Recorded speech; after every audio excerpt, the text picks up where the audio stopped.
Welcome to the Church of Mabus radio show. For some reason, my links, my live feeds on Facebook keep getting deleted. Like, why would it be deleted off UFO Paranormal Radio? Is there some little jerk doing it, or is it some kind of issue from Facebook? Which I would more lean towards that, but something just seems weird with it. Like, why would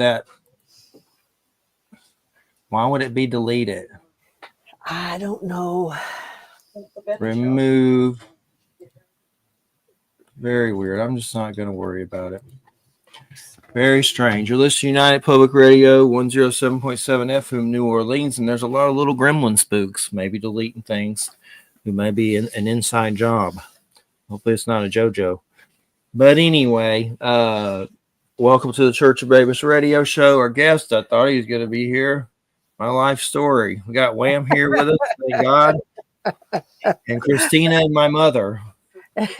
in the background, providing ambiance for the weekend. Yeah. We're making corned beef and cabbage because we were supposed to do it on St. Patrick's. But your mom was not feeling well. And gonna get tipsy. Her voice is laryngitis, but other than that, she's okay. I mean, a little weak, I think. Welcome our dolphin friend, Mark. Who? Oh, Mark. There's Mark. Mark will be here next week. Jimmy Blue, Jimi Hendrix impersonator, and Al Green. So that'll be Mark. And hopefully, does you have any UFO stuff too? Maybe some of those dudes see UFOs. I think there was some Timothy Beckley book with Jimi Hendrix and UFOs and different stuff. I can't remember. I have it somewhere. But I know Elvis saw a UFO, they say. We do have an occult Elvis show coming up. But anyway, this week's been a real shit knocker. It's been a stinker. A stinker of a week. Stinker of a week. Very horrible on so many. It seems like everyone's having a stinker that I talk to or hear from. What is it? Is it an astronomical thing? Is it just some trumple? I think it's a combo. I think it's a combination of things. I don't, I mean, it's kind of like, every week that the Tiny Dick Triumvirate, which is what I call JD Vance and Musk and Trumple Gooch, as you refer to him, I call them the Tiny Dick Triumvirate.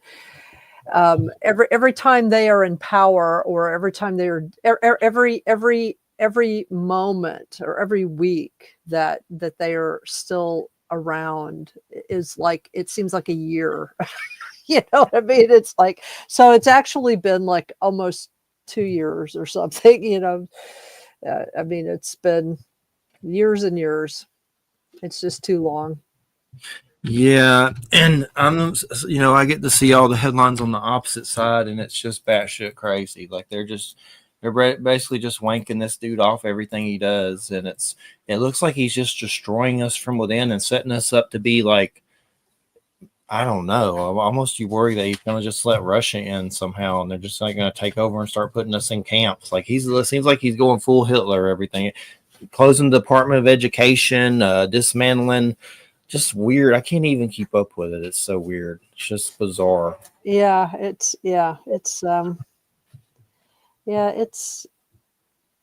he seems like a fascist little turd burglar that's doing basically his Hitler wanker fantasy. Well, and the latest is that 47 wants whoever nominated Amy Coney Barrett to be investigated, which is hilarious because he nominated her. Yeah. It's like, yeah, you're just an idiot. You're all idiots. I mean, to some degree, there's some idiocy going on, but the stuff that is more intelligent depends very much on their assumption that Americans are idiots and that their followers are idiots. I mean, the right-wing people that you're talking about, the ones who are, what did you say, batshit crazy? Is that what you said?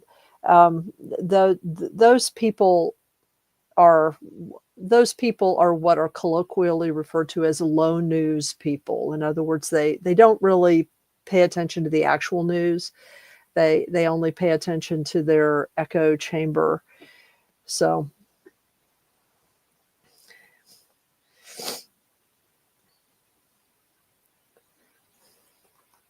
Something locked up on my computer. All right, it's fixed now, but yeah, they all seem batshit crazy to me. I don't even know. I mean, it seems that they basically, from what I see, and I'm someone that is seeing the right wing stuff because I have to look at it every day. Basically, right. they're living out their Hitler wanker fantasy, and he's Yeah. doing it. That's what Yeah. it seems like to me. What's the Arlington Cemetery thing? But that was some controversy. Did you hear about that? Well, yeah. Well, basically, what they've been they just did to that. It's to the website. On the website, there is a search feature where you can find.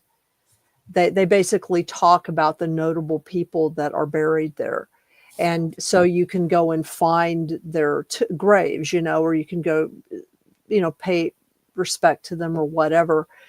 And so they've just been doing the same DEI stuff to that website that they can't do it to the cemetery because they'd have to dig people up. They're doing it to the website. So, for example, notable women or notable Black people or other people of color are just being like erased. Taken off. Now, sometimes what happens is that somebody will go back through there and they'll see that certain people shouldn't be taken off, because, my understanding is that a lot of people who actually work for these organizations, a lot of the sort of rank and file military people who actually work, for the cemetery or whatever, are really distressed by this. Because for them, this isn't DEI stuff. This is just historical stuff. It's like, for a while, the Tuskegee Airmen, which was a Black air group, was removed, and Colin Powell was removed. He was the first, joint, leader of the Joint Chief of Staff. And Trump's doing it though, or was it before that? No, it was before that. It was Trump. No, Trump's Doge is doing this, at the direction of Trump, at the direction of removing.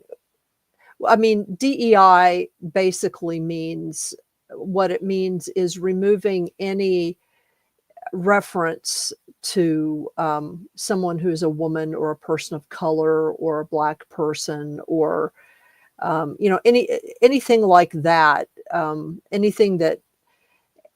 And the problem with that is that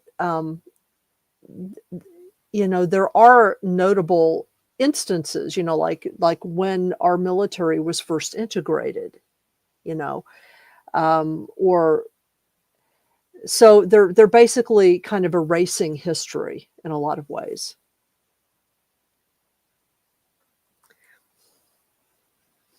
And I know I saw the thing on Facebook about Arlington, and I figured, I didn't know if it was true, but then a lot of people confirmed that it was something that was true.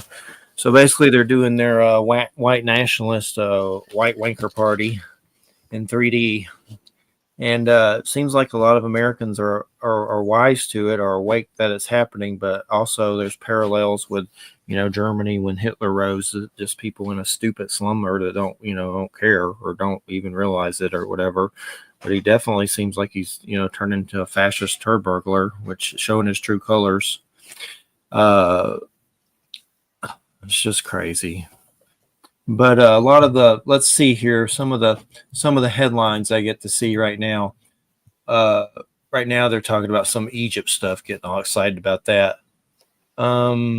Egypt stuff. Yeah, something about scientists find massive 2 km structure under pyramids.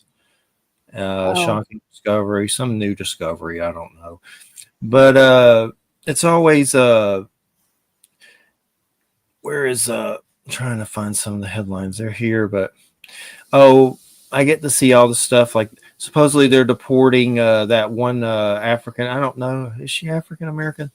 I don't think she's. No, she's Lebanese, I think. Okay, they're not really deporting her, are they? Well, the Lebanese woman they already have. Is that the Democrat lady? Oh, you mean the AOC? What are you talking about? I mean, her name's kind of hard for me to say. I just saw it. I've been seeing it. Let me find her. I just saw the dumb name. Let's see. Where'd it go? Oh,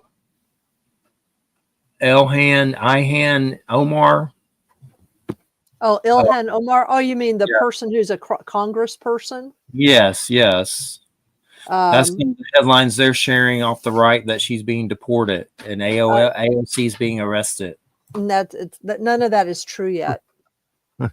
Are they trying to do it or even thinking? Well, they're probably the right is probably spreading rumors about it, but they can't.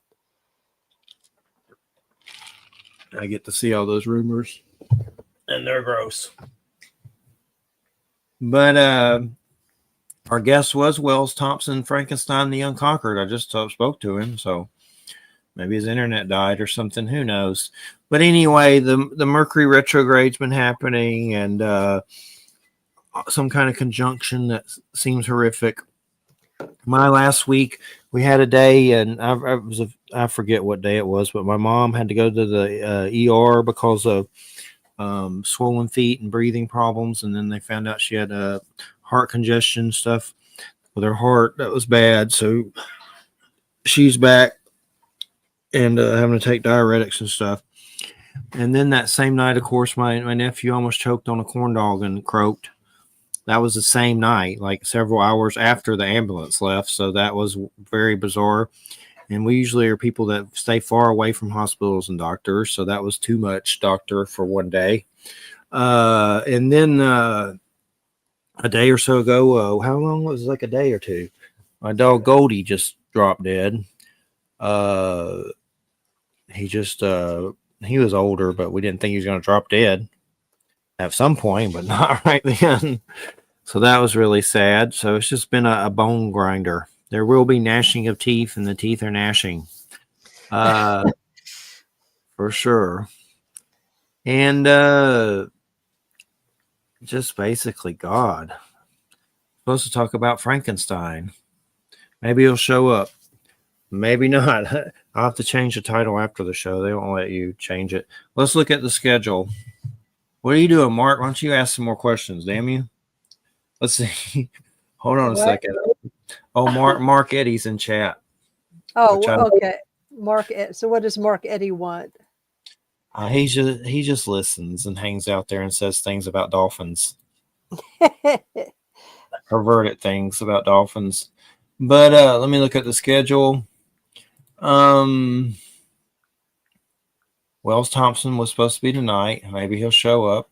Jimmy Blue will be here next week. It's the Jimi Hendrix impersonator, and Mark will be sitting in, and Al Green and all kinds of stuff. Mark will have some interesting questions. I like Jimi Hendrix, but I don't really, I have some basic questions. But Mark gets those nitty gritty questions. What was that? The cats have even acting crazy. What's new? They've been acting batshit crazy. April 4th, Christy Bass and Jared Murphy. That's some archaeological stuff. You're welcome to sit on that one, Mark, if you want, because you're good at those kind of shows. Jay will be there for that one.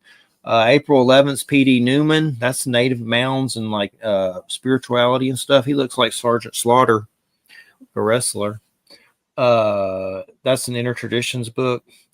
Johnny Zoltar. That's like a crazy punk rock heavy metal dude from Facebook, so I have to make sure he doesn't say F for sure. He looks like he's like into trash movies or like crazy stuff. But he used to be a lead singer for a punk band, but he looks like Jack Black going off the edge a little too far. But I'm sure that'll be fun. April 25th is Peter Samedi. That's Alternus Comics. He looks like Johnny Depp. He did a comic called King Cryptid which is about a Bigfoot and crazy fights and stuff, like a comic book. And then Miguel Connor, you'll be there for that. That's a Cole Elvis. And then Robert Geronimo, that's he did a comic called Blood Realm, but he's also like a teacher and can talk about all kinds of stuff. He told me I'll have to relook at it, like mythology and all that kind of stuff. I also asked him, I was like, "You related to Geronimo, dude?" No, it's like Cuban. I was like, "What?" I was like, "I thought you were related to Geronimo." Yeah, he didn't care that I asked, but I didn't know. I didn't know Geronimo was a Cuban name. Did you? I thought it was just Native American. I don't know what Geronimo is actually. I know that Geronimo was not, the guy that's named Geronimo. I know that wasn't his Apache That's name. like his whole name. That was like his first. Yeah, that wasn't. I mean, yeah, I thought it was his last name. I guess not. Legend name, but My Yeah, mom's maybe. just like back there cooking and stuff. We're gonna do a cooking show. Thanks for the sound effects. But I can mute it. Okay. Sometime. Okay. Yeah. See. Yeah. Here's the story. The name Geronimo has Spanish and Italian origins because it's derived from the Greek name Hieronymus or Jerome in Latin. It's more famously associated with Geronimo, who was actually named Goyathole by his people. Okay. And his name was Golothole, and it means one who yawns. The Spanish settlers later gave him the name Geronimo because it is synonymous with courage, resilience, and defiance. Cool. So it wasn't really a last name. This is the dude's last name, but he's Cuban heritage. I'm sure it has different meanings for different cultures, but Anthony Fusilla, that's Jay. That's an Italian dude, real Italian dude. He got a hold of me recently. He's going to come talk about Mars and all this weird stuff, AI and stuff like that. He's been on before. And then I'm still doing some May 23rd, 30th kind of stuff. Need to get some of those star effer guests. I need to get some of those star effers. Nick Redfern would be a star effer guest, but he can't. I don't think he does interviews anymore. But you know what I mean, the star effer guests, the big one. Yes. Like I can get them usually. I just haven't even really tried. Like I've just kind of like getting weird, unique ones that are new, but I can't even think of any good star effers right now. But I'm sure it'll come to me later when I'm scheduling. And maybe I shouldn't call our guest star effers. So. There's a song by 9 Inch Nails called that. Yes, I am aware of that song actually. Nice. That's one of my favorite bands. I listened to Pretty Hate Machine during chemotherapy. That is a highly appropriate song to listen to during chemotherapy. The whole album, and it's weird because in it and in the cover he's like bald doing some weird crap in his yard, like and pale and weird. Like, are you going through chemo too, dude? What's going on? That was a good one though. Perfect. I used to have that one on cassette over and over. Wow. Cassette, 9 Inch Nails, Pretty Hate Machine. But I don't know. It's just I don't know what's happening anymore. Everything just seems like it's about to, I guess, at some point, is everyone just wondering if he's going to just like start whacking the opposition, like media host and locking us up? Well, I don't know. I mean, I'm not sure. I'm not sure. I'm not sure that any. I am not sure what. I think no one's quite sure. I mean, we know what some people have done, but like even Orban, who is who he's sort of modeling himself after. Orban jailed people. He didn't just whack them off. You know what I mean? There hasn't been it. I mean, I think Who's Orban? I'm not even sure. Orban is the leader of Hungary, and Trump has kind of modeled what he's doing on how Orban sort of took over Hungary's democracy a few years ago.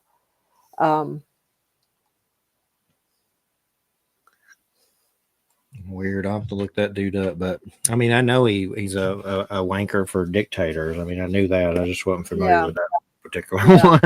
Yeah, Orban is Hungary. I mean, you can look him up, but Hungary is a member of NATO, but Hungary, just like Turkey is, but Hungary's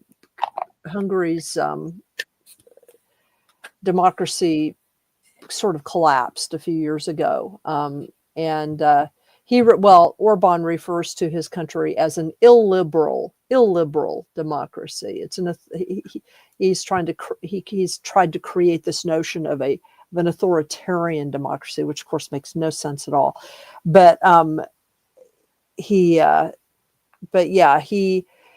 has actually, I mean, based on what we do know, he has actually given Trump pointers in how to do and how to take over certain.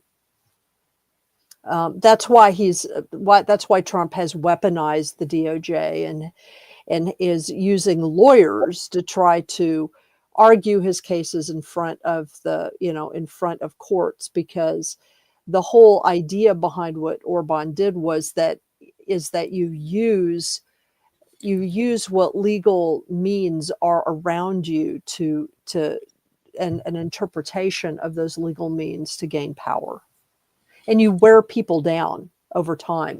You just keep doing it and doing it and doing it and doing it and doing it until people just are so tired they give up. This feels like what they're doing to us now. Yeah. Well, I just want to say they can all kiss my grits. You want to put me in a gulag for saying kiss my grits? Kiss my grits, Trumpelgooch. I got a Facebook group called Pure Shitbird Von Trumpelgooch. Look it up. It has 40 people in it. But I'm surprised it's still on there. But I see all the memes that keep making jokes that we're the USSR now and stuff like that. I mean, is that true, or is it a takeover? I know we supposedly put Boris Yeltsin in our government, not we, but our government at some point was like a Boris Yeltsin government stooge a long time ago, and they're trying to pay us back. But do you really think he's that we're becoming the USSR because of his allegiance to Putin? Well, we're not going to become the USSR, but I mean, Putin is giving him all kinds of advice too, and he owes Putin lots of money. I mean, that's a big part of it. Him and Putin go way back. Him and Putin go back till the 1990s, and this is not news. I mean, there's been a couple of books. There was one book that was written in 2017, another book that was written in 2019, and it uses unclassified sources like regular newspaper sources and journals and investigative things that go back as far as the late 1980s with regard to Trump's relationship with Russia generally. I mean, even before the fall of the Soviet Union. And that's because at a certain point, he needed, in the 1990s, his father was getting Alzheimer's and was getting too sick to really help him.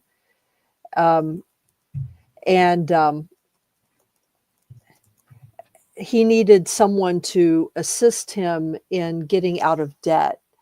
And it just so happened that in Queens, where his real estate business basically was, during that time, members of the Russian mob were engaged in real estate speculation along the shorefront, both in New Jersey and in Queens.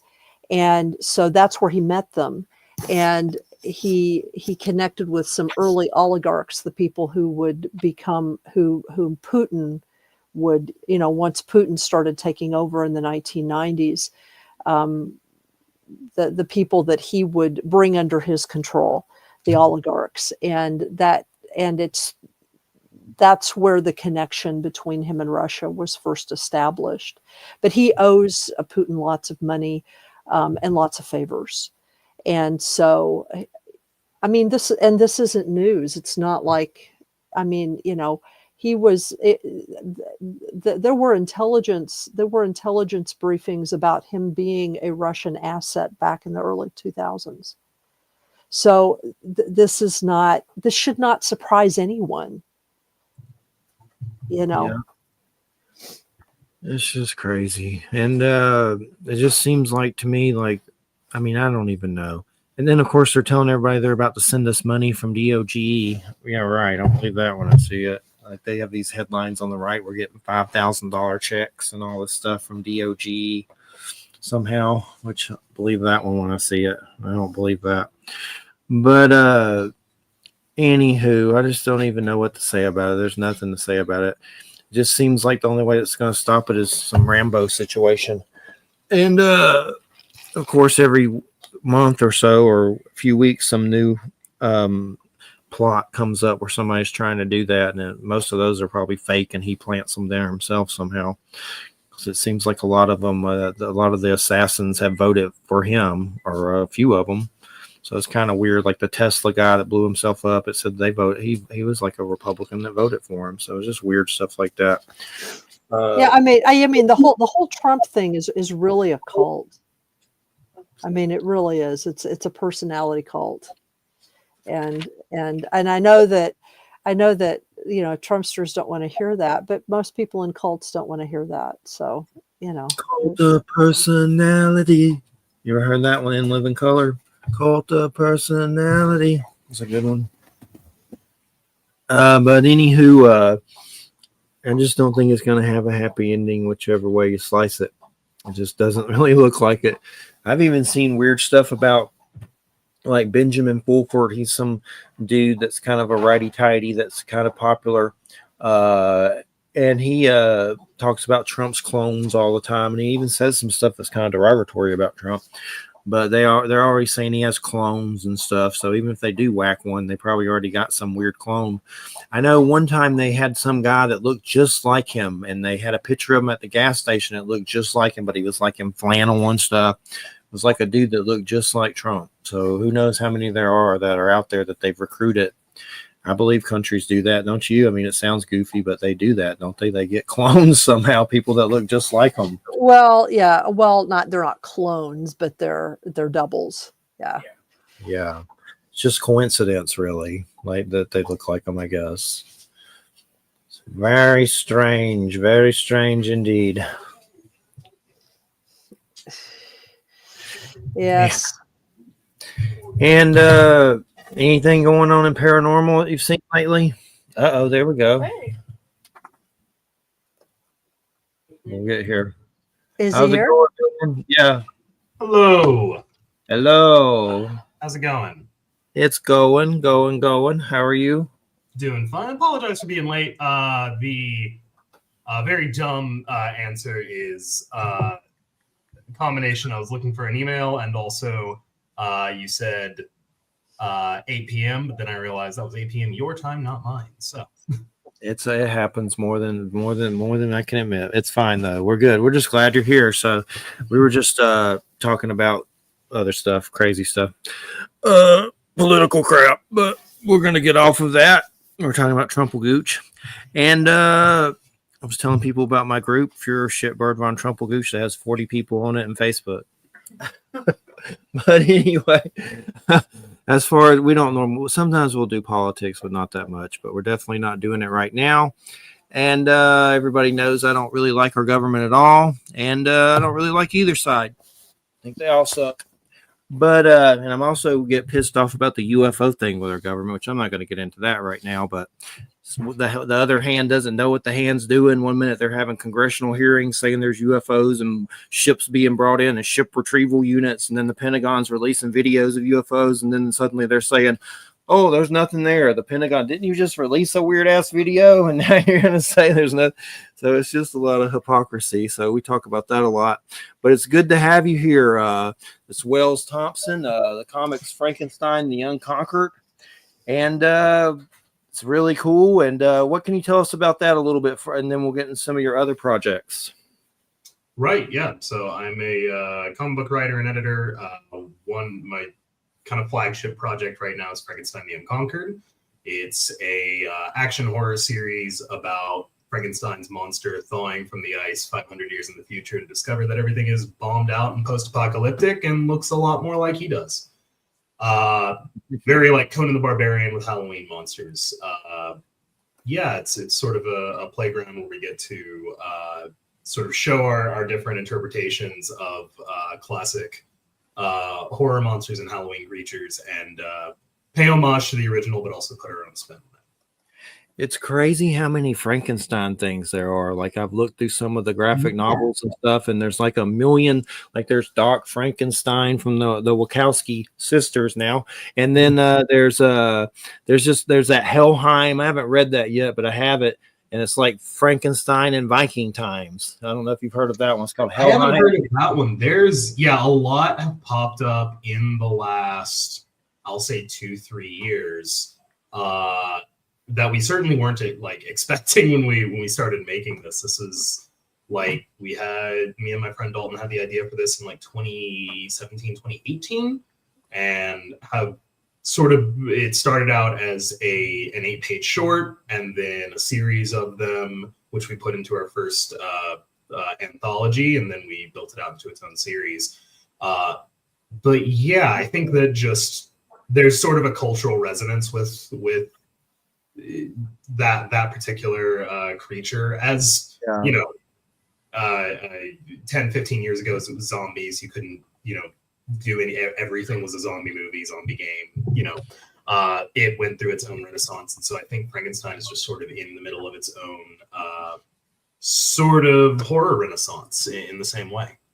Yeah, I think it's cool the different things that he's in. That Helheim, look it up sometime. It's like the Norse word Helheim, but there's Helheim and then Brides of Helheim. Basically, he's like a Viking. I haven't read it yet, but and then there's like a Doc Frankenstein and the Legion of Evil, which is part of that Black Hammer Dark Horse universe. There's all kinds of weird stuff, but and yours is what's his origin story as far as he came from the ice, but is the origin story kind of like the Doctor that we know story? Well, yeah. So the Frankenstein, usually when we refer to Frankenstein, we're referring to the monster. And before we get into a pedantic argument about that, they're both Frankenstein. That's the last name.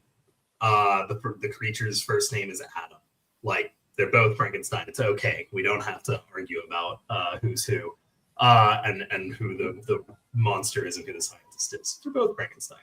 But yeah, no, ours is very much set up as a direct sequel to the original novel.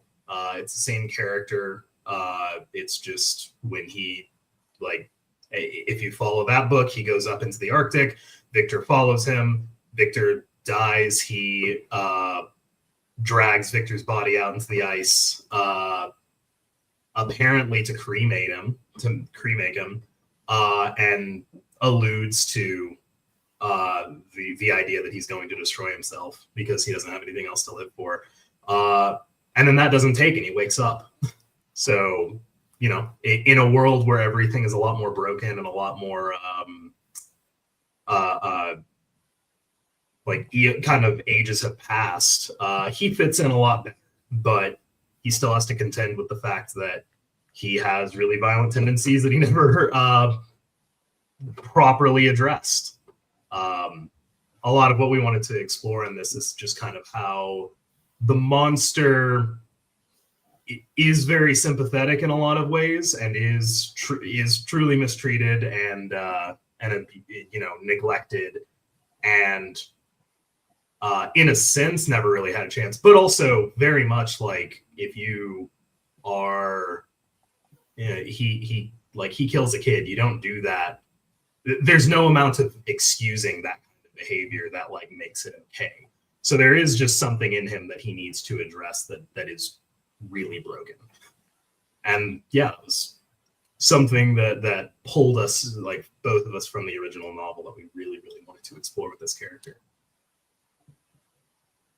You are muted, just so you know. Gotcha. Thank you. I forget sometimes. I have a lot of animals and women in the house, so I have to be careful. I have 5 cats. I get it. And it's interesting though. He's kind of like an anti-hero. I know there's also, I keep thinking of that Frankencastle. I haven't read it, but I was eyeballing the graphic novel Punisher turned into Frankenstein. I was like, how the hell did that happen? But he's kind of like an anti-hero and likable. That's what's weird about it. It's like he's kind of likable. Sure. I mean, yeah, our version of Frank is, I would say, sympathetic without being like a good guy in any, like he has relatable goals, but the measures that he takes to get there are pretty repugnant. And most of the time, the horror of the book comes not from like whoever the big monster is, but just how far Frank is willing to go in his journey to absolutely mess somebody up. He does some pretty shocking things. At the end of the second issue, he completely dismembers this a werewolf for the purpose of basically keeping him around so he can have a handy little like wolf pet to unleash whenever he needs to. But you know, just completely kind of ruins this guy's entire existence. And I'm not going to say for fun, but for his own gain. Yeah. How does the bride fit in? How does the bride fit in? Bride of Frankenstein. So that's sort of a piece of she is presented in flashback. We don't yet know, and by we I mean like if you're reading along with the book, we don't yet know exactly where she came from. She will be getting her own one shot later this year, but she was in the original novel. That there is a bride of Frankenstein that is not like never comes fully to life. He starts to create a female creature as a companion for the monster because he asks for it. He basically says, "Make me a companion and I'll get out of your hair," and then destroys it when he realizes this might be a terrible idea. And through hijinks and means, she winds up surviving and showing up in this kind of post-apocalypse. And when they finally meet up and form a relationship, they become a really unstoppable force together. The flashback shows kind of the end of their days where they try to gain some political power, get one over on an ally, get caught, and then that winds up with her getting killed and him getting launched into space. But she's a great counterpoint to him because while still huge, not as physically imposing, but way smarter. And even as smart as Frankenstein is, she's much more Machiavellian and conniving in a way that makes her really compelling to write and to read, to the point we decided to make just an entire spin-off after the one shot that's her as a like James Bond style like Cold War era spy because the character fits so well into that archetype. And the Bride of Frankenstein story, is that going to be flashbacks or something completely new? Is he going to be in it? He will. I think, yeah, the one shot he will the creature will be a part of in a limited capacity. We already know his story, so it's not going to be about him as much, but like he does feature in it because he's an important part of her life. But it is mostly like what she was doing in the interim and then what she did, what happened to her after they essentially killed her in the current timeline. I know in that new Creature Commandos cartoon, the Frankenstein and Bride hate each other, and that was okay. I'm not going to say I absolutely thought it was the greatest thing ever, but it wasn't terrible. That was an interesting, if I agree. It wasn't my favorite portrayal, but I did at least like that they did something kind of different with it. Yeah, and that was supposed to And be like not altogether inappropriate. I think because in the Universal film, you know, that the ending, everything kind of unravels because when she's created, she doesn't respond the way the creature hopes that she will, and she does hate him. So yeah. it definitely worked. That line of logic works, but yeah, I'm not the biggest fan of those. The graphic novel, the old one, that's Creature Commandos. I was hoping to be a little bit more like that, but Yeah. hopefully it'll grow. But that's supposed to be the first kicker to the whole DC thing, and I was like, uh-oh. But it wasn't terrible, you know. I liked it, but the older graphic novel seems more my style, the old Creatures Commandos and stuff, and I know they've done some different ones. There's actually a Creature Commandos where Timothy Truman does the art, which Tim Truman, I think. That's pretty interesting. But what were some of your influences with comics that, you know, led to this? I mean, for this comic in particular, big heaping dose of, Dracula and Conan the Barbarian. Movie-wise, definitely there's some Mad Max in there, and the Universal horror monsters are obvious influences. It's sort of our playground to say, you know, this is what we like about, for example, Jekyll and Hyde. This is the stuff that we like about it from the movies. This is the stuff we like about it from the original book, and this is sort of our spin on it. So, it's other than that, I mean, yeah, it's anything pulp, anything kind of old school. We put prose pieces in the back of every book to kind of pay homage to that style of comic book and the old Conan comics. And yeah, that's sort of our love of that like 1970s style of making comics was sort of what informed this book, Frankenstein the Unconquered. Yeah. I grew up with a lot of, you know, Fantastic Four and Spider-Man, some of the basic stuff, and then I kind of got back into comics the last few years, and there was one point in my life earlier where I collected a bunch and then stopped and sold them like an idiot, and then suddenly the last few years I got back into it. But it really is like a coke habit. You have to be very careful. It's terrible. Like, I mean, there's just it's addictive. It's like I need to go to a therapy or something from it. But I mean, it's my biggest thing is like, let's say you want to read Spider-Man. It's like, oh, I want to read some Spider-Man. There's like 500 of them. Like, which one do I even start at? So then that just makes me say, you know, forget that. And I go for weirder stuff. Like I've been doing a lot of the new EC Comics kind of stuff that they're doing. And I love stuff like that, the anthology, like Creep Show, those Image comics. And like I've been finding a lot of weird kind of stuff like that. That's like the anthology kind of stuff. I love like those TV shows like Tales from the Dark Side, Monsters, and, you know, Twilight Zone, Creep Show. So I love comics like that as well, and horror in general. And I have a lot of Frankenstein. I know not too long ago I got those tops. There's a lot of weird tops comics with Frankenstein, like some crazy tops. Also Dracula and Vlad the Impaler stuff in comics. Like I'm notorious for trying to find weird. There's a lot of weird stuff out there. Dracula had its own kind of renaissance a little while ago where it was just showing up in every single comic. Very strange how like a monster or a property will pop up and just take over the space seemingly independently. Like this isn't, you know, me and the guy who does Burning Blade of Frankenstein and the 18, you know, small presses that are putting out Frankenstein comics. None of us conspired. None of us wanted to be putting out the same book at the same time. That just happened. And I think it just speaks to sort of that creature says something about our, like, the moment we find ourselves in, really in an interesting way. But yeah, I totally agree in terms of like finding the weird stuff. Hi Noodle, you want to be on camera?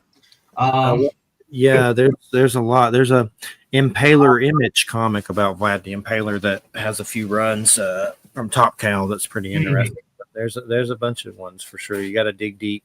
Totally. and Nosferatu, I love that. I have a lot of those kind of like Nika figures and stuff. And there's some comics of Nosferatu, but of course it is Dracula in its own right. But it's just crazy the way there hasn't really been a werewolf renaissance yet, has there? Maybe a little, but not too much. Every now and then it crops up. I think it's coming. There's definitely some werewolf books that I've taken note of in the crowdfunding space, and occasionally, like there's a werewolf Frankenstein. Yeah, I got that one shelf right now. I think we'll get it. Comes in little pops. It's not as steady as like when zombies are popular and vampires are popular, but I think it'll come. It's coming For sure. And werewolf movies. I always tell everybody about that. I don't know if you've ever seen it. It's called Late Phases. It was a werewolf movie called Late Phases. Oh. Late PHASES. And I think there's a little subtitle with it, but it's pretty good. I think it's Dark Sky Films, but it's this kind of like blind veteran that ends up in an old folks home or like a retirement community that has a werewolf problem, and it's really violent, but it's really good. It's called Late Phases. There may be a little subtitle to it, but Late Phases is the main situation. And I know the Eggers guy that just did the Nosferatu, which I enjoy, is doing a werewolf that's spelled kind of like in a German way, so that should be interesting for sure. And really interesting director, and I did really like his take on Nosferatu. So yeah, anything with his name on it, I'm gonna at least check out. Yeah, he's made. Did he make a Faustian pack somewhere? Because he seems to put out some pretty good stuff. Yeah. No, I'm glad someone gave him a chance. Honestly. Yeah. Which is fantastic. I wrote a one-shot comic where the witch is one of my kind of comps that I use. And the lighthouse is, if you like, I don't think I can think of a weirder movie to recommend, but it's also one that I can't keep myself from recommending. You know, if someone's asking about movies, I'm like, you should watch this very strange film with Willem Dafoe and drunken farts and mermaid vagina. So yeah, that's pretty interesting. It's a wild movie, but it's one that, like, I feel like because of how strange and abstract and like multi-layered it is, most people will be able to take something from it. I still don't know exactly what the hell happened at the end and stuff. Like, it seemed kind of Lovecraftian, but it's kind of like a David Lynch movie. I don't know what the hell's going on, like, but it was good. Like, I know at the end there was a weird, spoiler alert. The sort of Prometheus thing of him getting his insides pecked out by the gulls. Yummy. Yeah. Well, the sort of the best the best advice I give to people when they kind of scratch their head at the end of the movie is like, well, if a movie is being like deliberate, or if any story is being like deliberately ambiguous with its ending, where it's not 100% clear what the ending was supposed to be or mean, most of the time the meaning is what it made you feel. Like, that's what it's supposed to, that's what the intended effect is. And if you think about it, like, what if you think about the story in a metaphorical sense and in an emotional sense, the ending becomes a lot more clear, as opposed to trying to literally like plot decipher what happened. Yeah, and the lighthouse, like, there was weird something going on with it, with the light and stuff, like another, I don't know if it's an alternate realm or something, but definitely some madness with the light itself in the lighthouse. And Northman, that was great. I mean, that was just basically a berserker, Viking berserker. Yeah. Wild revenge movie with absolutely no breaks. Yeah, it was intense. I could watch that one again. I saw it once, but I would do that one again for sure. I'd take that trip again for sure. And then I like Nosferatu. I didn't have a problem with the mustache. He looked like Vlad. I was a little shocked at the Vlad the Impaler penis, but other than that, I was okay. I mean, I enjoyed the movie. I thought it was well shot. I feel really bad for women whose boyfriends like to do like the Borat voice or the Penguin voice, because man, they had a field day with Nosferatu. It's trying to capture that deep kind of growl that he does. Yeah, like what was up with the like he a has dude, or emphysema. yeah, like emphysema.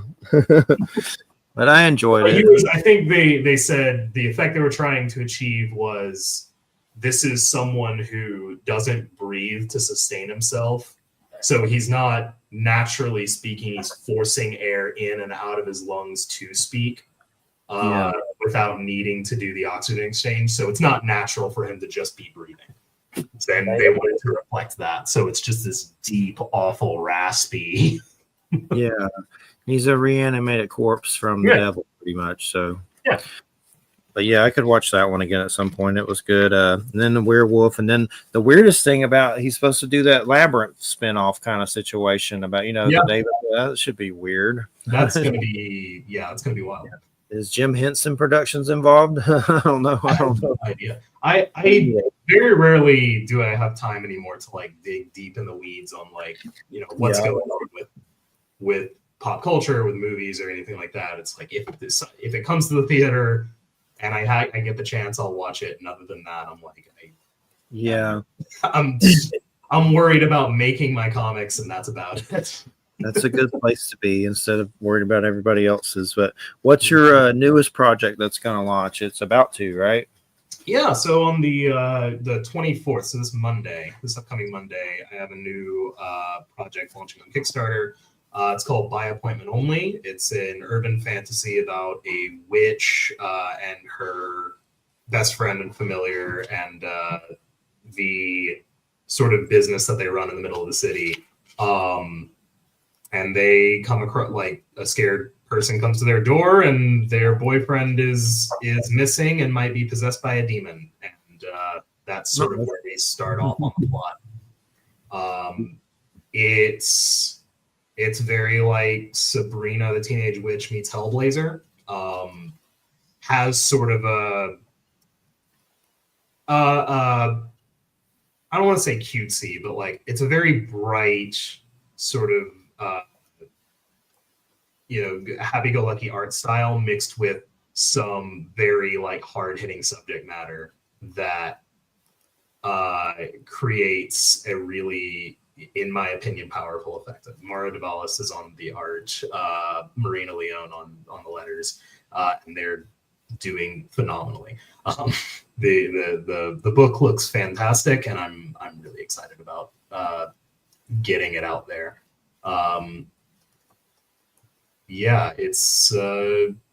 It was a lot of fun to write, and very therapeutic in a lot of ways, very cathartic. What's the best way to find it for everybody on Kickstarter? What's the title so they can just?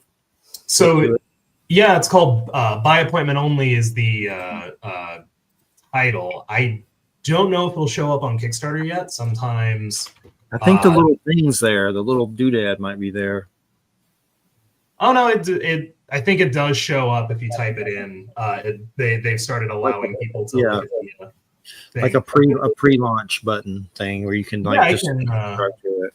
I'll copy the URL into the private chat. Okay. Yeah, I just recently got into Kickstarter the last few years. There's a few things I did, but it's definitely crazy. You got to be careful on there for sure. Financially, that's for sure. You can get a lot.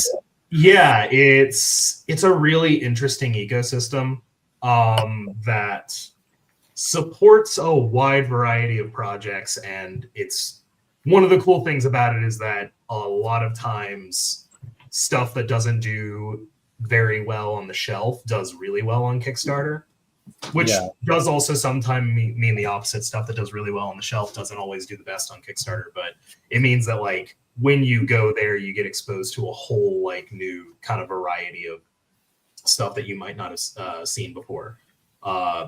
Genre-wise, creator-wise, there's certainly some people who have success doing both, but a lot of people who do Kickstarter just do Kickstarter comics. So it's a wild thing out there, and I can say from personal experience, from the people that I know, there's a lot of talent on the platform as well. It's I I think there's still maybe a little bit of a stigma outside of the indie comics community, outside of the crowdfunding community, about crowdfunded comics.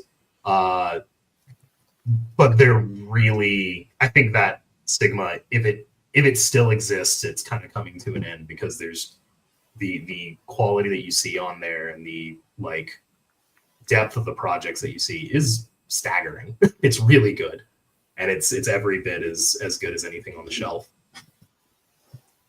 And I've noticed with some projects that you don't think they're going to go through, and then at the end they go boom. Has that happened where you're like, oh no, it's not yeah, gonna make it, and then boom? Yeah, that's kind of part of, I think, being a hey sweetheart. Part of being a creator is learning the sort of boom and bust nature of every campaign, how you're going to get a lot of traffic up front and a lot of traffic at the end, and in the middle it's going to be a little bit dead. But yeah, it makes for a lot of drama, which I think people kind of instinctively love to follow. Of, you know, oh, is this going to make it? Is this going to, you know, pull through? And then at the end there's a big bump, and everyone feels good about getting it over the line. Yeah, and there's some crazy stuff on there. There's definitely there's some Western stuff I've kept up with. Like I like Weird West, so there's some good stuff. Like there's one that there's Confederate Monster. That's one I'm about to check out, Confederate Monster. But do you know of any other ones? I love that kind of stuff. Weird West. Yeah, The Few and Cursed is a really popular one. They run like 4 or 5 campaigns a year, and you can always see them. Like they make like 40-50 grand per campaign, and like they have a huge following, and deservedly so. Their comic is really, really good. I met Felipe at Emerald City, actually, for the first time. He's a really, really nice guy, and like you can see where all the passion goes into he loves talking about the comic. He loves showing off the art, and yeah, it's that's a really cool Western series that I keep up with. Tox, TOXX is a good one. It's not like pure Western, but it's definitely got the vibe of like kind of gunslinger, and definitely has sort of the feel, in the same way that like The Matrix has kind of the feel of a Western. Yeah, it's not like a true Western, but it's definitely takes some DNA from that. I looked it up. That looks pretty crazy for sure. This isn't running anymore, but one that I am aware of is Harpy of the West. Rio Burton did a comic with her husband it's like a 4-page miniseries. She did a full graphic novel like last year, I think, and it's absolutely phenomenal. What's it called? Harpy of the West. Harpy of the West? Yes. Like HARPY? Yep, that's it. I'll have to check it out. But yeah, I'm familiar with the one you're talking about, Few and the Cursed. I haven't read it yet, but I'm familiar with it. I've been eyeballing it. And there's Harpy of the West. One of my favorite ones is Jonah Hex. And that's a character that I feel deserves more, and that movie kind of hurt him a lot, unfortunately. And great character. Just I think they can be the movies can be cruel sometimes too. Yeah, good cruel. ideas. I first found Jonah Hex with the Joe R. Lansdale Timothy Truman series. That was really crazy. But there's some older stuff that I've gotten into that is from the 70s, like his first series. It was a spinoff of Western Weird Tales, which was a all-star Western turned into it. There's a lot of history with it. But then there was the whole Jimmy Palmiotti series of Jonah Hex that's really good and stuff like that. But Weird West, definitely you can find some Weird West on Kickstarter, and that's kind of hard to find anywhere in the mainstream. It's there, but you got to dig for it for sure. And so when's the one shot coming out? It's like a one shot for Frankenstein Unconquered, The Bride. So for Frankenstein the Unconquered, we're finishing up issue 5. And the next thing we're doing, probably around end of April, is going to be the the trade.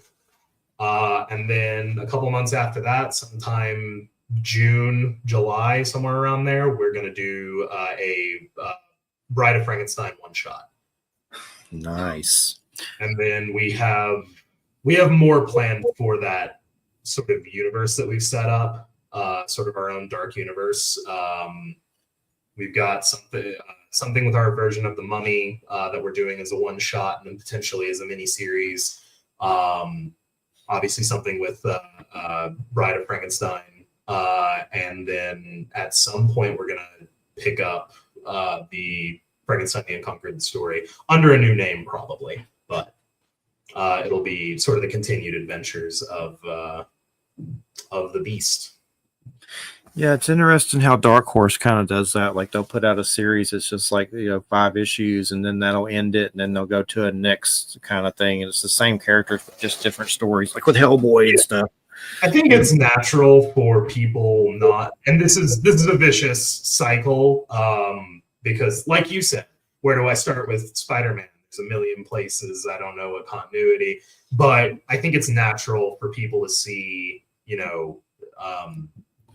number 17 and feel like, oh, that's intimidating, I don't want to do that. But a new number 1, yeah, I'll hop on there. Yeah. So, yeah.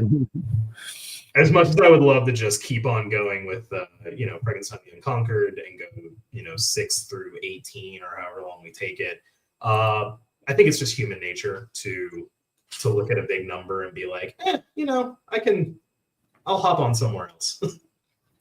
Yeah, and there's just too many with everything. It's oversaturated. That's the problem. But there's several I keep up with, and it's like I was even trying to keep up with Spawn, but man, I was getting winded on that. I was like, I give up. That's too much. That's a hard one to keep up with as well, because it's very much an art forward book. So it's like there's a lot of times where you pick up an issue and you're like, well, not a lot happened, but it looked really cool. Yeah, there's a Weird West Spawn thing now going on. Several issues of Spawn Deadly Tale, Gunslinger Deadly Tales by Jimmy Palmiotti, and then there's 2 different Western ones that I've been trying to keep up with. But yeah, there's too much. One of the big ones that I've really enjoyed, and I'm behind reading it right now, but I've been trying to keep up with it, is that whole Robert Kirkman G.I. Joe Transformers situation with Image or Skybound. It's really good. Joshua Williamson's doing G.I. Joe now, and it's a whole universe of Void Rivals is a comic with Transformers and G.I. Joe, and it's not what you would expect. I mean, it's good. It's really good. I hope they make like television properties with it or something, but there's scenes in it where the Decepticons smash soldiers and pilots, and one of them's parachuting, and the Decepticon just goes and squishes him, and that's it. He's dead. Like they're actually killing folks in there.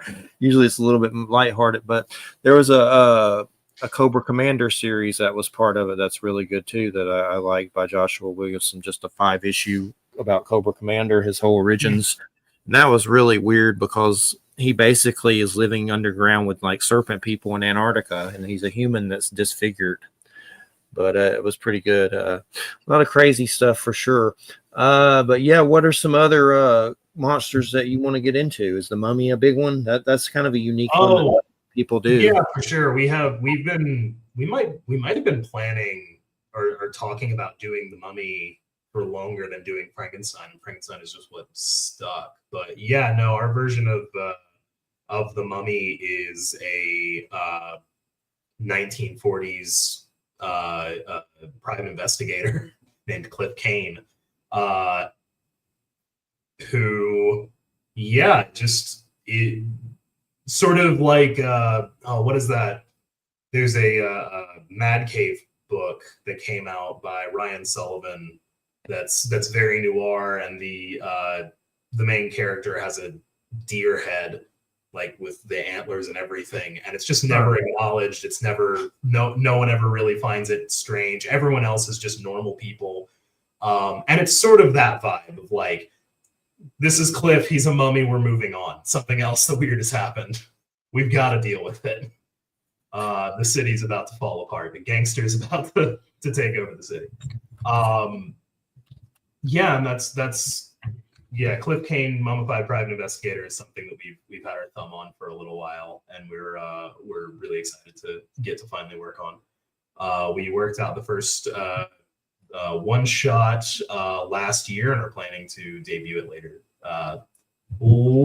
Later sometime this year, and then hopefully begin like a mini series with him as we move out.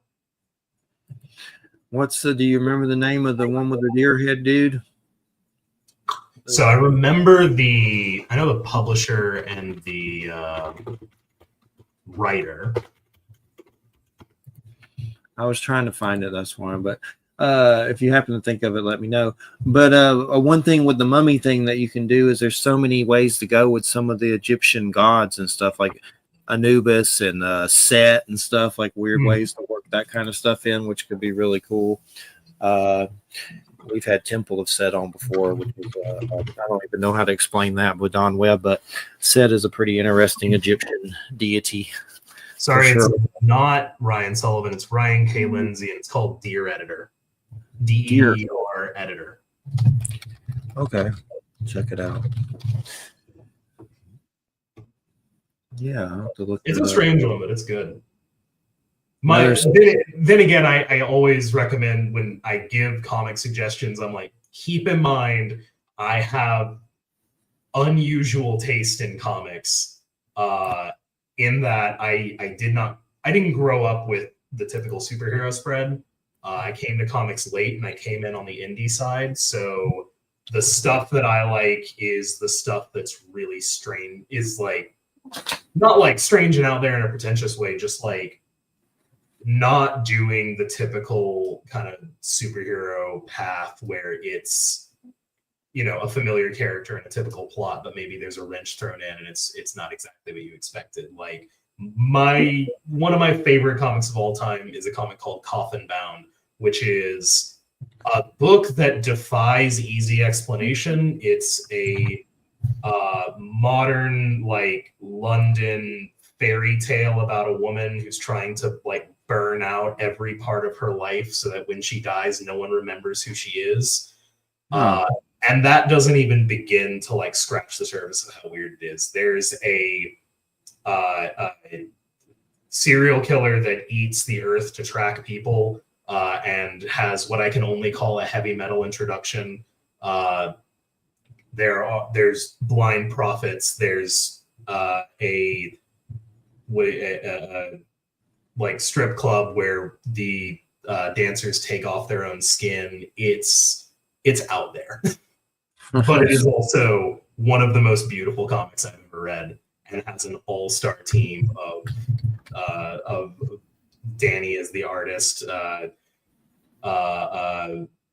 Dan Waters is the writer, Brad Simpson is the colorist, Aditya Bidikar is the letterer. Literally, like the best people in their profession doing this comic.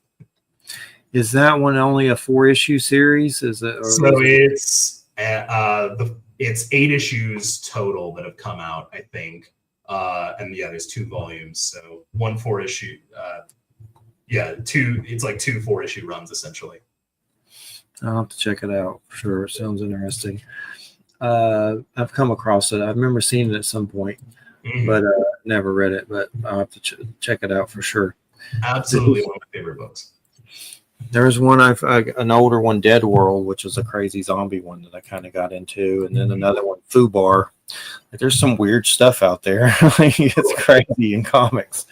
Fubar is like crazy zombie stuff, but in different histories of, you know, wars and stuff like that. There's some other ones like that. There's some Vietnam series that I have that I forget, it's like 19 something about zombies in Vietnam. It's pretty crazy, but it's definitely interesting. And what are some of the other weird ones that you can think of offhand? You don't have to do too many, but is there any other ones you can think of? Oh geez. I know. Let's see. I won't say, like, this has been probably the most conventional one that I've read, but like off the beaten path where you would only know about it through like certain, you know, circles on the internet, or if you're into Kickstarter, is Plume. That one's one of my favorites. That one's by Kaylin Smith, cartoonist, just does everything. Who's a phenomenally kind person, just in her own right, but also one of the most talented storytellers working in comics today. And actually, that one's a Western. You would probably really like it. Kind of supernatural Western vibe. I'm not going to sit here and say that the plot is super surprising, but she does character acting and just like really well executed character beats better than maybe anyone else in the profession right now. I absolutely adore her comics. She's working on a series called The House of Lothar, which has the first 2 of what I believe to be 3 books out and available for purchase, and they are wonderful, and I do recommend them. What is that one called again? House of what? The House of Lothar, Lowther. It's a One Flew Over the Cuckoo's Nest, but the patients are cryptids. So Wolfman, Mothman, there's a vampire, there's the Sasquatch. It's Chupacabra, all feature in there. And it's a black and white for the most part book, but again, it just like it does all the beats that you would expect out of a story that does the One Flew Over the Cuckoo's Nest thing. You know, people in the asylum trying to like make life a little bit better, and then the institution cracks down on them. But it executes it so well that even though you can kind of see where it's leading, you don't mind. You're just like, take it. It's charming. It's wonderful. You love the characters. Like, it's impossible not to love it and be charmed by it. It's interesting that the different ways that you can communicate a character in a comic. It's a lot, there's a lot of creative ways to go about the different perspectives of it, from first person or whatever. There's just so many different creative avenues of expression with it. That's fascinating on so many different levels. And I'm saving some of these. There was one I was supposed to, I told him I would mention. Let me just find it real quick, and then we'll get on to something else. We end at 5 till. Let's see, where was it? Oh, Welcome to Monster World, Jurassic Park with cryptids. That's it's actually, look that one up on Kickstarter. It looks really good right now. They're doing issue 1 and 2, and the art on it is phenomenal. It looks really good. There was also a werewolf comic called Night Wolf that looks pretty interesting. It gets into some werewolf stuff. Night Wolf, I haven't read it, but I'm familiar with it. It usually is running around the same time that we're running a Frankenstein campaign, and we've done some like cross collaboration in the past. Yeah, it does look pretty good. The world looks pretty good for sure. One that I think is criminally underrated, that I don't think it's running a project right now, but Pistol Shrimp is like one of my favorite ongoing series on Kickstarter right now. Doesn't post big numbers, around 100 backers per campaign, but there was something so charming just about the concept of a Western starring a pistol shrimp trying to get his life back, that I immediately bought in and was like, I need to read this. And I haven't been disappointed. It's a fun time. I see the octopus in there. It definitely deserves more attention. It digs at I think the primal joy of comics, which is just to have to execute a really fun and dumb and simple concept in an interesting way. It looks good. I saved it on there, so hopefully when he does the idea of Pistol Shrimp is so immediately appealing that it defies explanation. I could sit here and try to explain why I like it so much, but there would be no point. It's just right there. I understand. I saw the art. I understand. I understand. It looks good. And there's one on here, Dracula 2168, like 2168. Shadows on the Future. That looks pretty interesting. I think it's Italian or something, but shipping on was a little high to US, unfortunately. But it's interesting. It seems like I've seen a lot of them where they're, so close and it doesn't seem like they're going to make it. And then just that crazy boost. Another one I checked out not too long ago is one called Sink. That looked pretty interesting. SINK, City of Killers. I was checking out those Steve Jackson fighting fantasy books where it's kind of like a choose your own adventure thing, like kind of like Dungeons and Dragons and books, and they're redoing those. That just ended. But one of the interesting things about that is they did a series called Choose Cthulhu, which is like those fighting fantasy books. It's kind of like choose your own adventure, but H.P. Lovecraft. I think you can roll a dice and stuff, but you can play them by yourself, which I've never played that kind of thing by myself, but who knows? I might one year. Why not? But I like the choose your own adventure books. But what else is launching this year? The one shot, and then the one you got going now.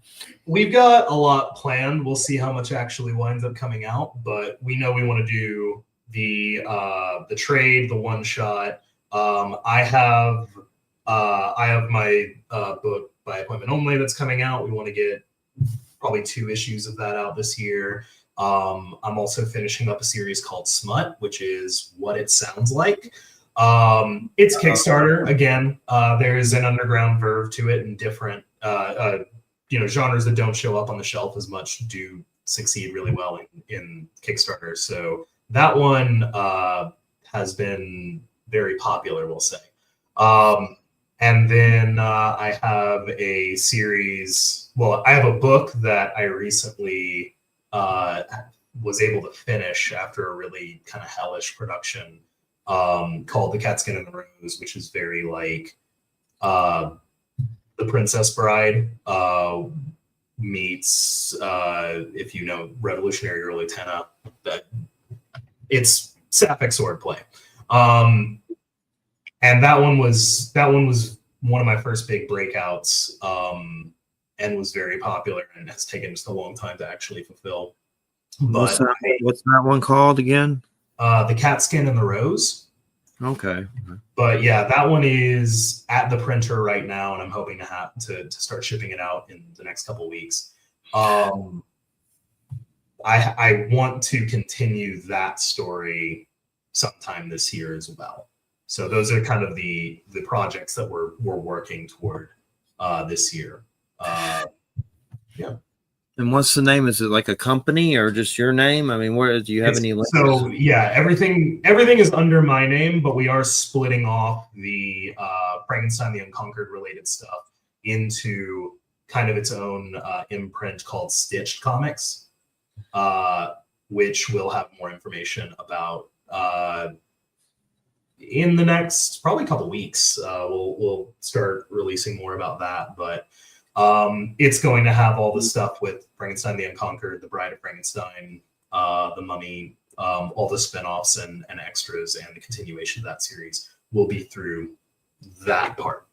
So yeah, look for my name right now, and then eventually it'll be the two things.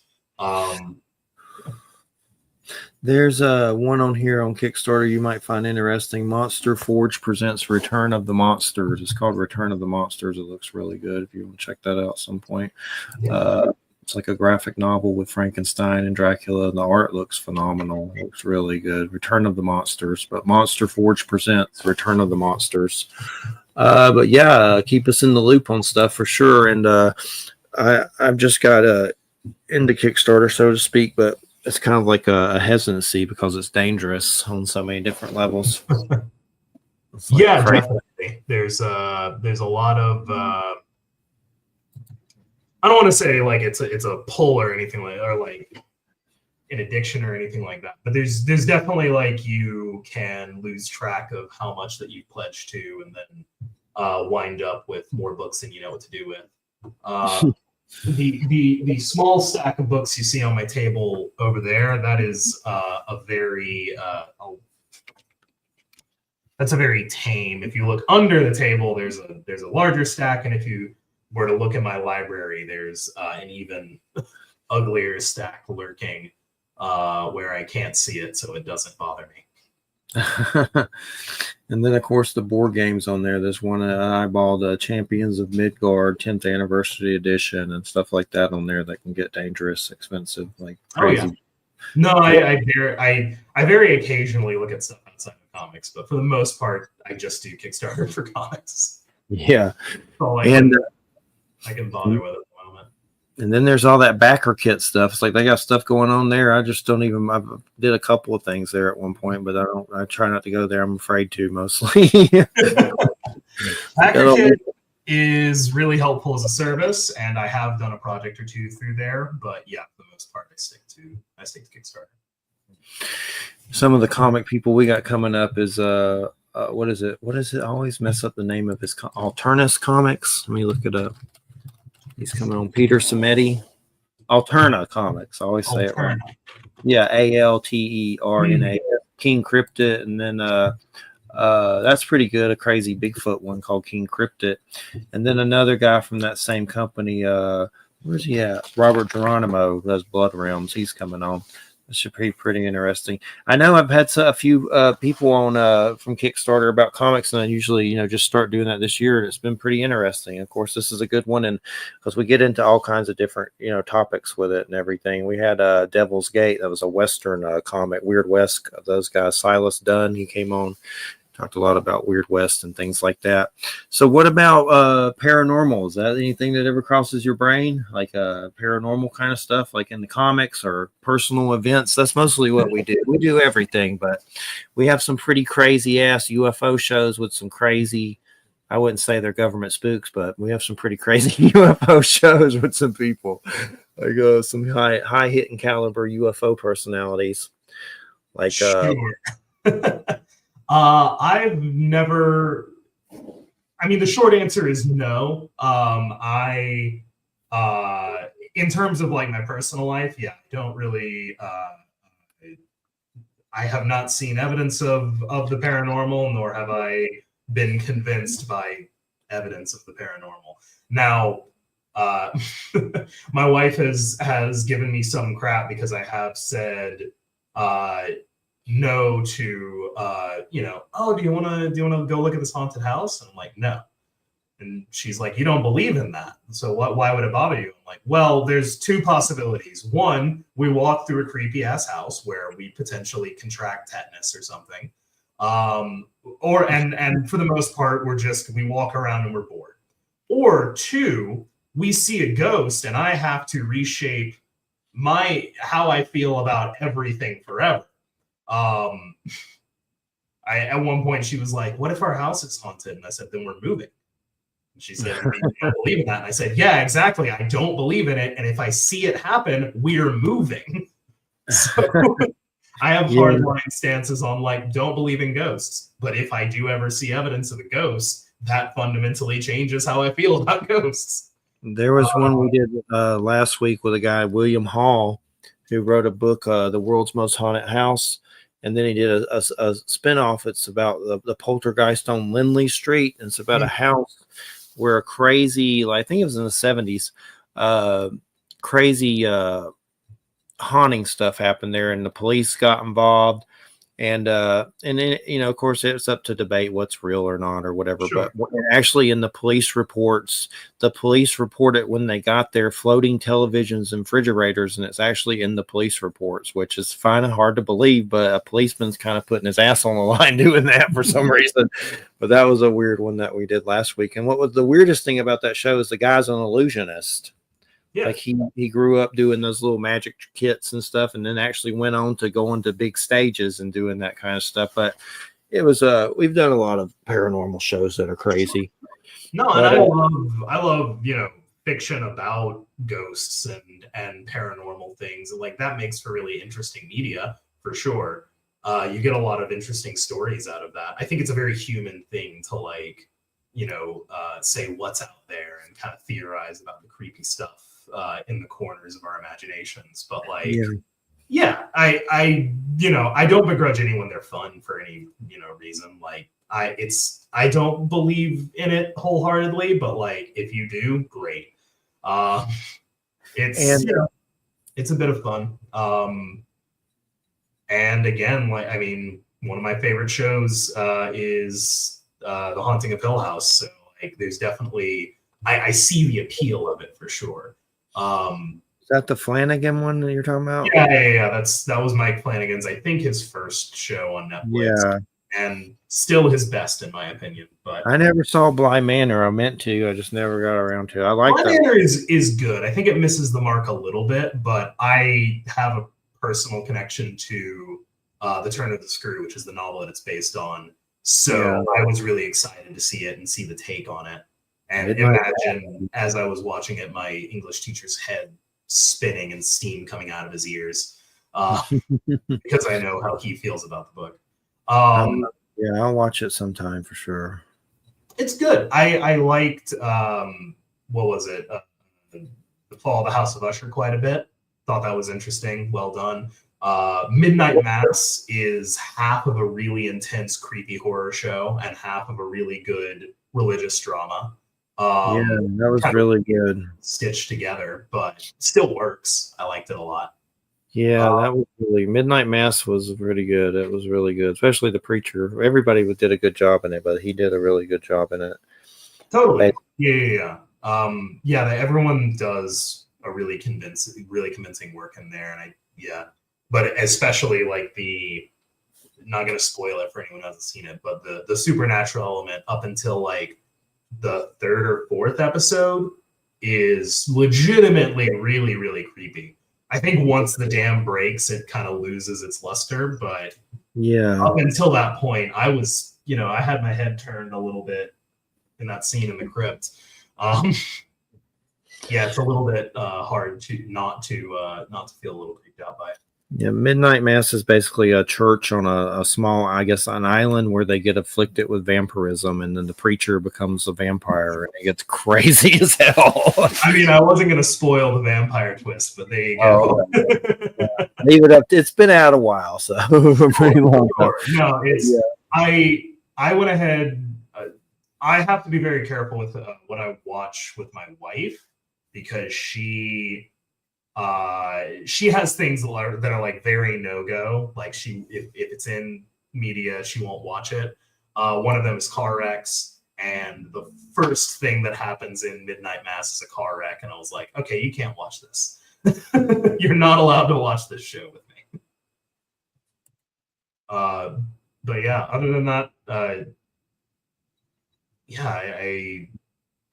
was never. I didn't get into X-Files as I would have been like a kid and teenager, but I know people who are crazy for it and totally get it. It's great to dabble in things that we can't explain. Yeah, definitely. I know he's supposed to be doing that Dark Tower series, which that should be interesting. Finally, someone that may actually do it right, so that should be good. The whole Stephen King. Well, the essential problem with adapting anything Stephen King related is that it's Stephen King. It's a Stephen King book, and he does not write in a very film friendly way. It's all very kind of stream of consciousness and in the moment kind of stuff, which leads to very long scenes and very chatty scenes and stuff that is interesting to read about but not to visualize. A bunch of people sitting in a room talking, in the same way that like I wouldn't begrudge anyone for not being. Well, I think there's been 2 or 3 attempts to make like a Portrait of Dorian Gray movie, and they all suck because the Portrait of Dorian Gray is a really unfilmable book. There's an old one, but I don't remember who was in it. It was pretty. There's an old one. I don't know if it was any good or not, but I know there was the main movie that pops up is that League of Extraordinary Gentlemen, that whole Dorian Gray story, but that was kind of it was good, but mixed. Yeah, mixed is a good for that movie. Good descriptor for that movie. Mixed review. Mixed reception. But yeah, no, I mean that. Speaking of not references, influences on Frankenstein the Unconquered. Definitely has like a verve of League of Extraordinary Gentlemen in there. Even the comic on that also has its problems, but it is definitely better than the movie, and you can see why the movie was made and why people love the original. Yep, and as far as comics, is that something that you've always wanted to do since you were younger? What was the catalyst for that? Not specifically, no. I wanted to be a writer. I've always wanted to be a writer. I've written short stories through the wazoo, and I've written and published a novel, and I have done a lot of short films, sort of dabbled in a little bit of everything, except for poetry and songwriting, because no, can't do that. Are not good at doing that. But yeah, no, I was pursuing traditional publishing, novels, and it was my buddy Dalton that got me into comics. That was his thing hard since he was, I'll say, probably 6 years old. He's been full Spider-Man, full Superman. Wanted to make comics since he was a little kid, and we went to college together and took some writing classes together, and kind of immediately saw that we were, talented and had like would really like to work with each other, and so kept doing workshops outside, like after college, outside of that, and eventually he showed me all the comics that he wanted to make, and I started editing his scripts and then writing, my own, and working with him to create more. And Frankenstein the Unconquered was one of those original scripts that we worked on together, and eventually shaped into its own thing. To this day, he's the one who starts the first draft, and then I edit it and rewrite it into the second draft, and we pass it back and forth until we think it's done. And making comics, I mean, it can be gruesome, can it? I mean, it seems like it's a lot of work. It's a bloody, gnarled mess. It is people in the hand, heartbreaking. It's a small scale version of making a movie in a lot of ways. It's a lot of work goes into it. There's a lot of there's more moving pieces than you think there are. There's a lot of wrangling of different talent, trying to get everyone on the same page. There's a lot of compromises you have to make. Like, no matter what you go into it with, you're going to get something slightly different at the other end. And even at the end of it, when you have something that's done and complete, that's half the work, because then you have to get it out there. You have to get people to read it and buy it, and you have to figure out how you're going to make the next thing. I tell people, when I also edit, and people come to me and will ask like advice for getting started in the industry. And my sincerest piece of advice is don't. Not in a mean way, just like if you can do something else, you should do something else. The only reason to do this is because you love it and there's nothing else you can do. There's nothing else that you would ever like be satisfied doing. And if that's the case, great. You have what it takes to make it through the gauntlet that you are going to be presented with, the absolute ringer that you're going to have to pull yourself through. Yeah, it's brutal for sure. What do you mostly do? I mean, do you do mostly story and art, or what is your? Well, I mean, and I write, and I effectively I run a small scale publisher, where all the comics we make are comics that I write. So writing and editing, but also scouting for talent and producing everything and finding funding and marketing and printing and distribution. Yeah, it's wearing every hat all at the same time. The only thing I don't do is make the art that ends up in the book. I have, I find collaborators to do the artwork and the lettering and the design.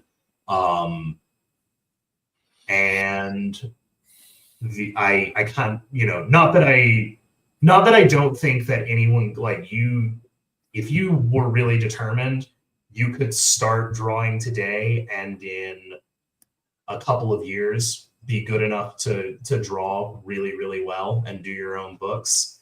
But I want people to draw my books that are as dedicated to their craft as I am to mine.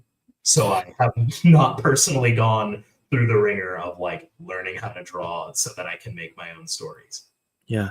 The most of the artists do it like physically, like with let's say paper and paint, or they use computers now. There's a fair mix of both. I think digital is probably more common. It affords you a lot of conveniences for sure. But I do still have a lot of people that I work with that do it physically and then, scan it in.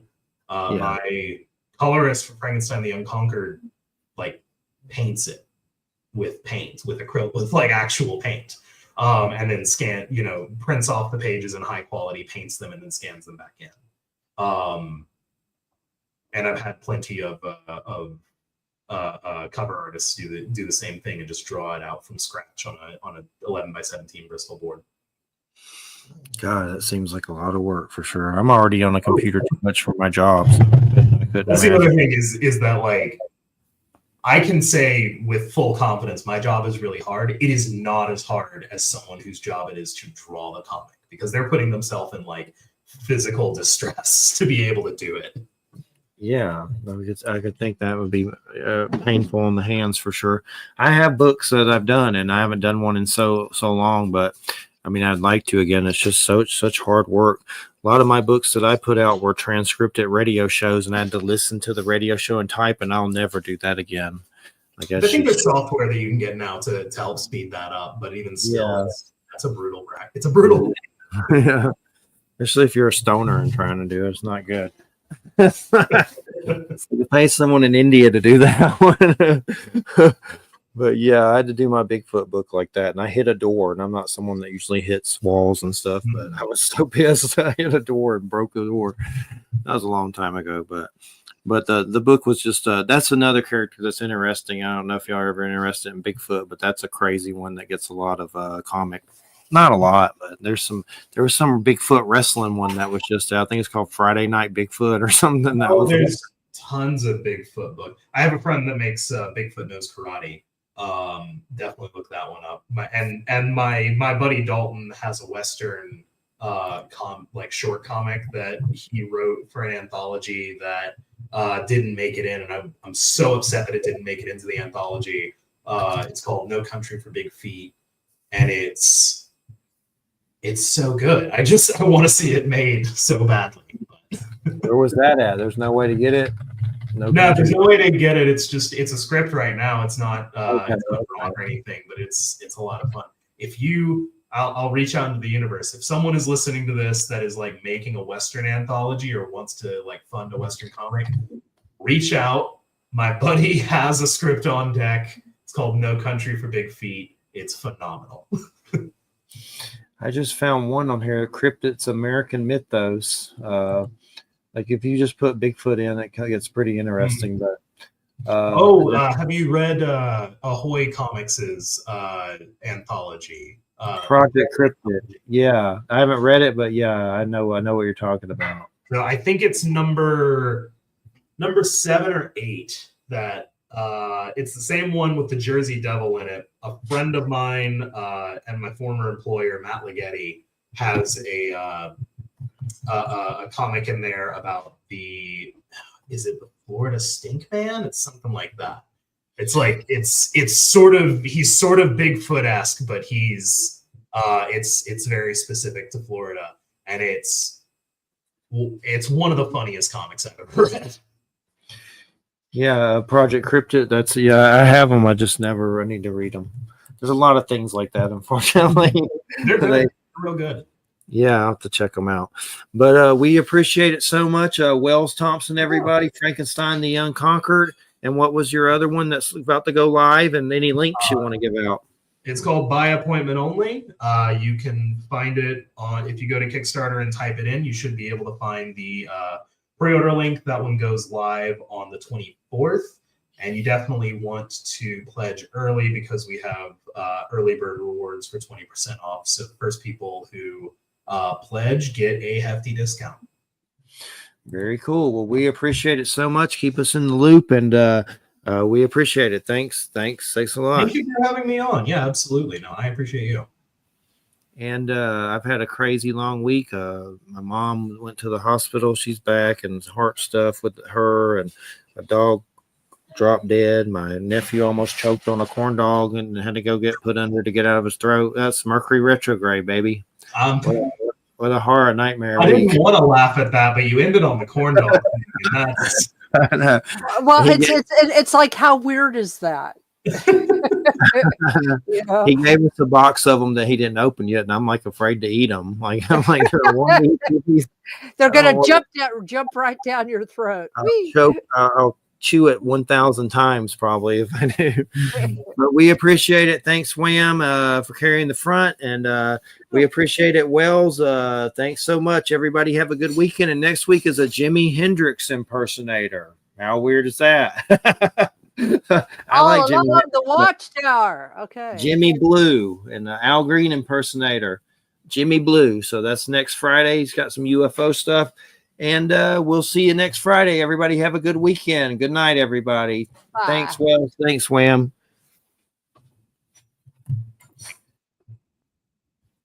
All right. All right. Let's see. Did I end it? Yeah.